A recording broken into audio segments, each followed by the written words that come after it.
There are things you're doing every day without even realizing that are quietly wrecking your relationships, your confidence, and your future.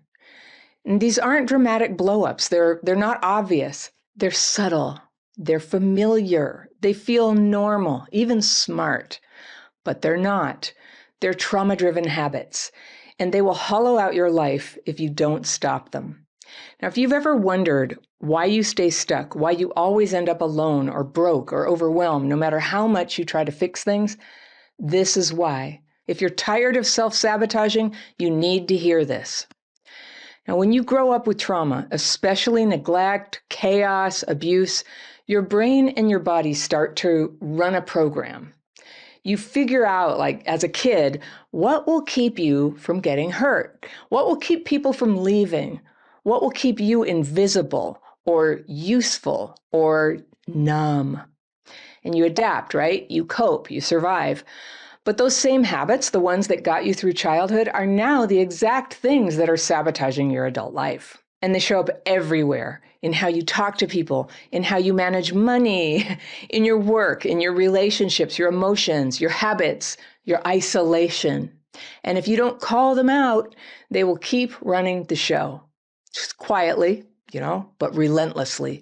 And they'll wreck your chances for a better life. I used to think that I was cursed. And then once I had a lot of years of healing under my belt and I was on YouTube, I found out that a lot of us who were traumatized as kids use that same word, cursed, trying to figure out why. Why do certain problems keep landing in our lives? It's not a curse, though. It's a blind spot or a whole set of blind spots that are hard for people with childhood PTSD to recognize or navigate. It's just part of the deal. The problems don't just come from nowhere. They're the result of toxic habits that nobody told you were trauma-driven and likely to create trouble for you. So let's walk through 5 trauma habits I see all the time and what it actually takes to break them. Because these aren't cute quirks. They're high-cost behaviors that burn out your nervous system and push people away and keep you broke and stuck and disconnected. And most people have no idea they're doing it. So let's start with the first one. You live in constant damage control. Your car registration is expired. You have 3 unopened bills. Your fridge is empty, even though you just got paid. You don't return texts. You don't answer the calls. And now it's been so long, you feel ashamed to respond. This doesn't mean that you're a disorganized person necessarily. It does mean that you're overwhelmed. And what I hear from people is, I just can't deal with anything. I don't know why I let it get this bad. And the truth is, you've probably learned to function by ignoring problems until they blow up. You can't take action until the stress is like unbearable. It's motivating at least, right? Because then you feel justified. Then your body kicks in and gives you a surge of adrenaline to push through. But this pattern will wreck your life. It will make everything you feel like a crisis. You'll burn bridges, you'll miss opportunities, and you'll stay in survival mode even when it's no longer necessary. The fix is not becoming a productivity robot. You don't need a planner. You need a moment of clarity, and you need one honest action. You face something that you've been avoiding, one thing. You deal with it before it turns into a fire. You show yourself that stress doesn't have to be the only thing that gets you moving. Calm does not have to mean collapse. All right, here's the second thing. You isolate to manage dysregulation. That's a toxic habit. You tell yourself that you just need a little time alone, but it's not restful, and you're not reading or working on healing your nervous system or even relaxing. And it's not just a little bit of time either. You're scrolling, you're binge watching, going numb. You keep the lights off. You mute your notifications. You ignore people who care. Why? Because every interaction feels like just too much. You don't know how to talk to people without feeling fake or without feeling like they're going to just encroach on you and try to get something from you. You don't know how to be seen without getting anxious. You're not trying to disconnect. You're trying to not freak out in front of people. So this is how trauma trains you to protect yourself, to stay quiet, stay hidden, stay small. But the longer you disappear, the harder it is to come back. And the more you disconnect, the more dysregulated you become. So the answer isn't to force yourself to go be social. It's to take one real grounded action to stay visible, even just a little bit. You reply to a message. You say, I'm here. You let someone see that you're alive, even if you don't feel, social. Connection doesn't require perfection. It just requires presence. The third toxic habit, you use shame to try to control yourself. You break a promise to yourself. You mess something up. You forget a deadline. And instead of regrouping, you spiral. You start yelling at yourself in your head. What's wrong with me? Why do I always do this? This is why no one wants me. This is internalized trauma. You're repeating what maybe someone once said to you or what they showed you by how they treated you. And now you're using that same voice trying to force yourself into action. So shame doesn't change people. It's not a good energy. Sometimes it's legit because maybe you fell short of your own standards. But this kind of like random shame that's just always like burdening you and pressing you down, it doesn't help. It doesn't, do anything but like shut you down and take you out of connection. So the solution is not to start telling yourself affirmations in the mirror. The solution is action. Not as a punishment, but as evidence. You get up and you do the next right thing. One thing, start with one. You answer the mail. You fix what you can. You face what you are avoiding. You take a step forward, not because you feel better, but because the shame loses power when you start doing things that build self-respect. Okay, fourth, you wait to feel ready before you make changes. Right? You wait to leave the job, the relationship, the friendship that's draining you. You wait to say no. You wait to speak up because you don't feel ready. You don't feel strong. You don't want to rock the boat. But the readiness, it just never comes. You wait years, decades. Don't do that. You'll lose whole chapters of your life waiting to feel safe enough to move. This is the freeze response. It's not caution, it's paralysis. And you think it's logic, you think it's maturity, but it's not. It's trauma stalling your life. You don't need to feel ready. You need to get re-regulated enough to see clearly. And from there, you can decide what actually needs to happen.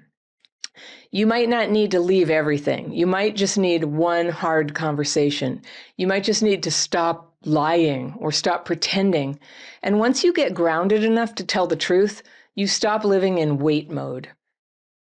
All right, fifth, you try to heal alone. You don't ask for help. You don't tell people what you're really feeling. You think, I should be able to handle this.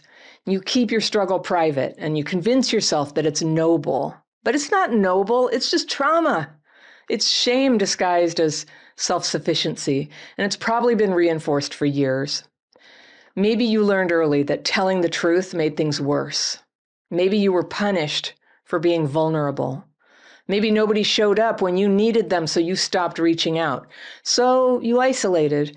And this is one of the signs that trauma has affected your ability to feel connected to other people. It's very common. There's a whole set of signs I've put together, and if you want to see that list, I'll put a link to it. I call it the connection quiz. I'll put it down in the first link in the description section, which is right below this video. All videos have this section underneath. Some people ask me sometimes, what are you talking about? So it's got 2 links visible and then a little more button that you push, and then it opens up and you can see still more. But in those top 2 links, I'll usually give you something special for free. The top one today is going to be the connection quiz. I want you to look at this because healing in isolation doesn't work. It turns into self-reinforcing loops of confusion and shame and misinformation, like personal misinformation from you to you. And you start believing your trauma voice is your real voice. And that's where people get stuck for years. Don't do it.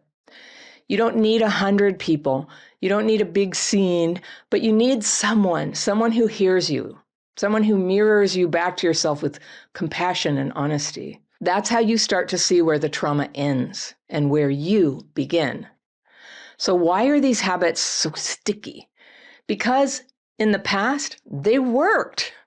That's the truth. They helped you survive. They were survival strategies. The hypervigilance, the silence, the overthinking, the people pleasing, the self-blame, all of it. You were just trying to stay safe in an environment that was dangerous or neglectful. And for a kid, these behaviors, they're adaptive. They may have saved your life, but now they're wrecking your adult life. And you're not 8 anymore. You have choices now, but your body doesn't always seem to know that, right? Your body is still acting like, the trauma is still happening. That's what it's like when it's not healed yet. And that's what makes this so hard. You know better, up here, but the moment you try to change, you get overwhelmed, panicked, blank, frozen, or full of rage. And you think, why am I like this? But this isn't you. This is trauma doing what it does, keeping you stuck in the past, just in case it could protect you. It's trying to protect you still, even though it's not being logical about that. And here's where it flips. You don't get out of this by being brave. You don't need to push through your fears. That's not healing. That's re-traumatizing. You get out of this by getting regulated, by settling your nervous system enough to feel what's actually true. Because when you're regulated, the fear drops off, the urgency drops off, the confusion clears, and that's when you can finally see what you want. What actually matters to you. Not what you're doing out of guilt, not what you're avoiding out of panic, but what you choose from a place of clarity, from a place of strength. That's what healing looks like. Not fearless, just clear. And in fact, if you want to know what healing looks like, what it feels like, I have a free download for you called Signs of Healing. And I love this piece. It's rather long, for a little free download. It's more than 1 page, but it's a vision for you of what it can be like when you're healed. What happens to all these problems when you're healed, what they're like then. I'll put this free download in the second link down in the description section below this video. First link, quiz. Second link, Signs of Healing. So you can check that out. If no one ever told you this before, let me say it now. You are not too far gone. I hear people say that. I'm too old. No, you're never too old. You're not too damaged. You are not too late. You're someone who learned the hard way, and now you're learning how to stop surviving and start living. Not because you're chasing some vision of healed, some island of perfect people, but because you're starting to make decisions that aren't ruled by trauma. You don't have to be fully healed to move forward and begin. You just need to be regulated enough to take the next right step. If you like this video, I've got one that I think will be very helpful to you, and that is right there. And I'll see you very soon. It can begin to feel like an addiction where you almost want to feel overwhelm or exhaustion, because then you can give yourself permission to just lie down and keep isolating.